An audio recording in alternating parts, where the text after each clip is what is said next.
وزیر تاجر اور ماڈلز کے روپ میں ایران کے لیے کام کرنے والے جاسوسوں نے اسرائیل کو مشکل میں ڈال دیا ہے۔ سینکڑوں ایرانی جاسوس اسرائیلی معلومات اکٹھی کر کے ایران تک پہنچانے میں کامیاب ہو رہے ہیں اور اسرائیل صرف چند جاسوسوں کا پتہ لگانے میں ہی کامیاب ہوا ہے۔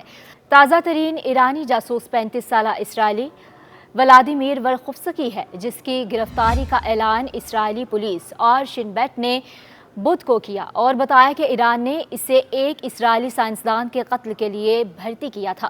اسرائیلی اخبار یادیوت اہرونوت کی رپورٹ کے مطابق حکام نے تل ابیب کے ایک رہائشی کو ایرانی انٹیلیجنس کے لیے دیواروں پر لکھنے، کتابچے تقسیم کرنے اور اسرائیلی اہداف کے بارے میں معلومات اکٹھا کرنے کے شبے میں گرفتار کیا۔ حکام کے مطابق ورخوفسکی نے $1,00,000 کے عوض ایک اسرائیلی سائنسدان کو قتل کرنے پر رضامندی ظاہر کی اور اس مشن کو انجام دینے کے لیے ایک ہتھیار بھی حاصل کیا۔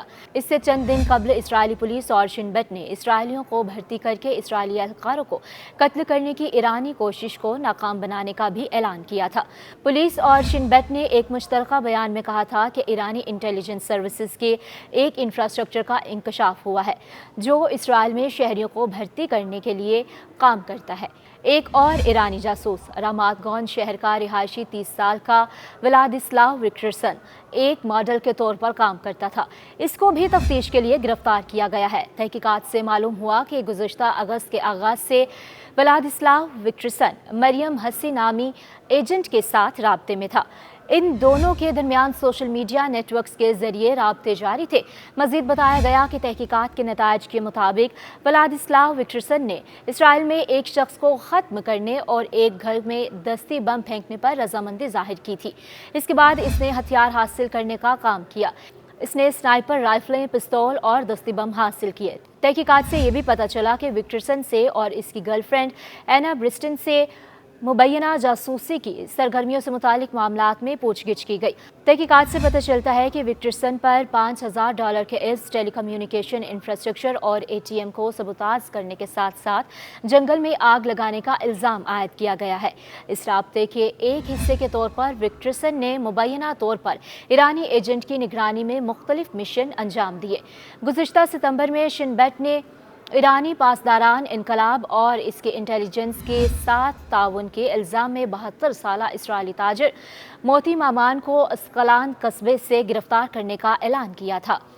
اسرائیل ہیوم کے مطابق ایک الگ کیس میں اسقلان کے رہائشی موتی مامان کو اگست 2024 میں انٹرنل سیکیورٹی سروس شن بیٹ اور اسرائیل پولیس کے درمیان مشترکہ آپریشن میں گرفتار کیا گیا تھا۔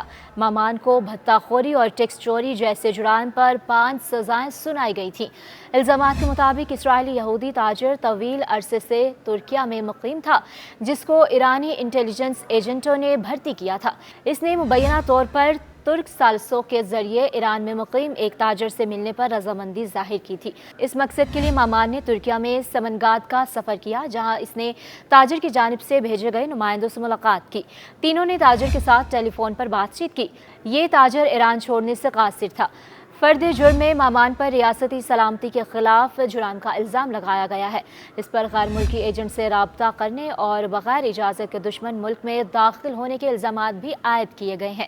اسرائیلی اخبار یادیوت اہرونوت نے اس سے قبل مامان کے بارے میں معلومات کا انکشاف کرتے ہوئے کہا تھا کہ انہیں اہم اسرائیلی شخصیات کو نشانہ بنانے کے لیے قتل کرنے کی ذمہ داری سونپی گئی تھی۔ ان شخصیات میں اسرائیلی وزیر اعظم نیتن یاہو، وزیر دفاع یو گلانٹ اور شن بیٹ کے سربراہ رونن بار شامل تھے۔